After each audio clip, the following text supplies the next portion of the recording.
Hello, PyOhio. I am super excited to be participating in PyOhio again this year. It's been a while since I've been there and love being back, even if it's virtual.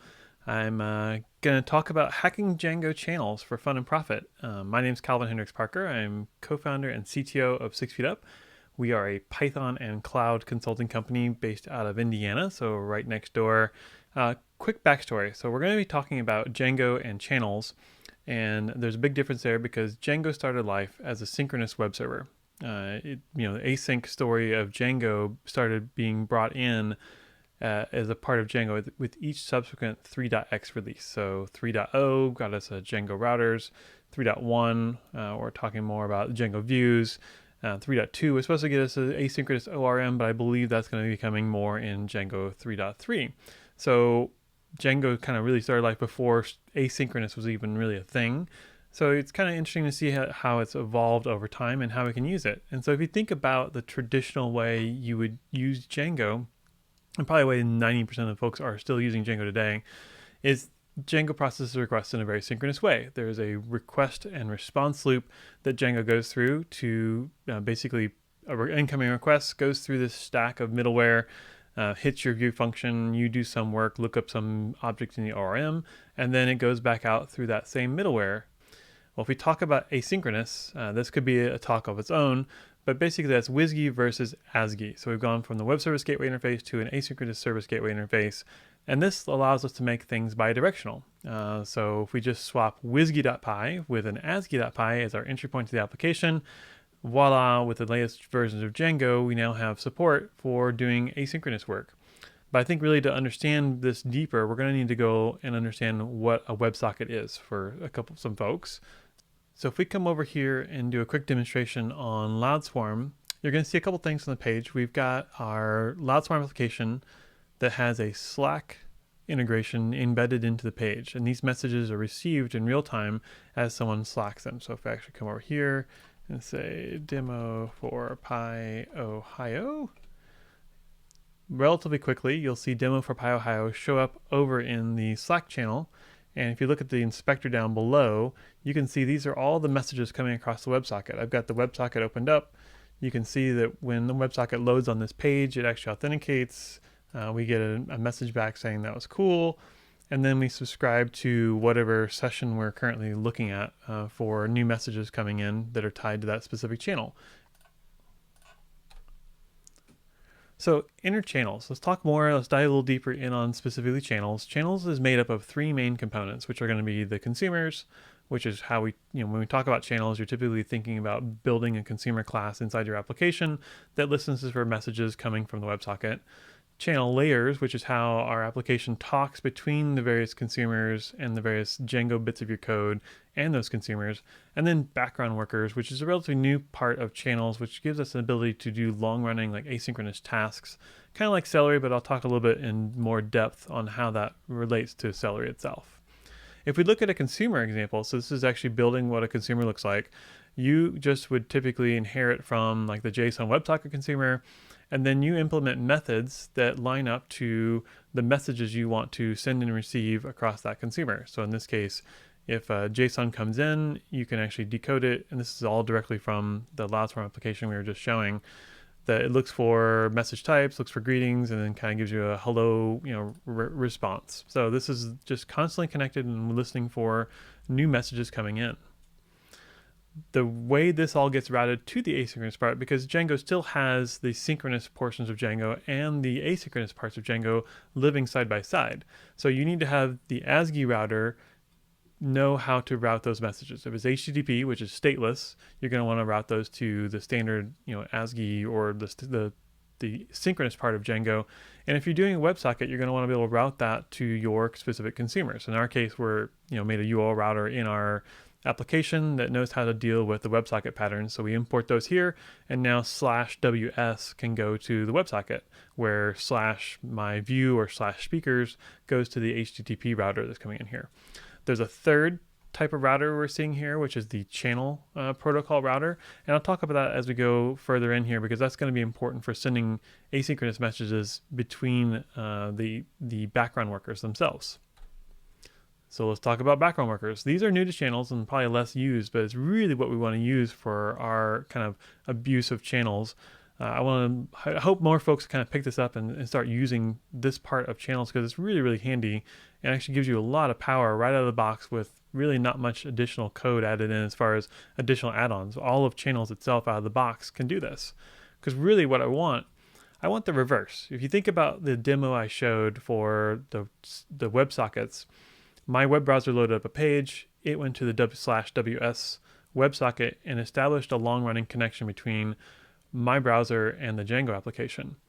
What if I want the Django application to establish a bidirectional connection to some other service? What if we want to like reach out from Django and talk, speak to a WebSocket in someplace else and not to a browser necessarily? So let's talk about what we can do with those. We can listen for messages on the channel layer and then do work. So these you kind of think of it as like a lightweight version of the Celery, which I mentioned before, but this is very, very fast, very, very easy, and also lightweight. But there's some caveats. You have to think of it like it's very, very lightweight. So there's really, it has optimized for those kinds of operations. And we're looking at most once operations. So if your workload can be kind of lossy, or you don't care if there's a lost message in there, which I've not seen in practice much or ever, but this is a really good fit for that because you don't have a whole lot of like error correcting and dead letter queues and all those kinds of things to make sure that those operations can happen guaranteed once. This is at most once. A good example would be generating thumbnails. You don't want to do those synchronously. So if someone uploads a new picture, you don't want to like have them wait while the thumbnail is generated. You could actually send a message to a channel background worker and have it generate the thumbnail in the background.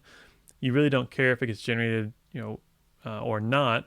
If it doesn't get generated, you can always have your code account for that and generate the thumbnail on the next request for that thumbnail.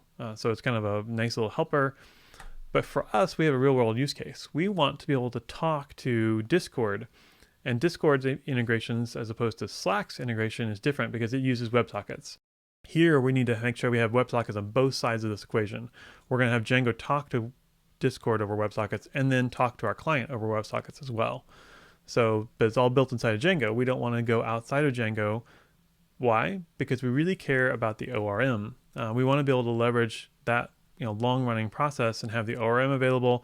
We don't want to write a Django application or a sidecar application to Django that is just the Discord part, because you could actually have it feed data into a database and then have those be sent over, but then you would be missing out on kind of the niceties of the ORM.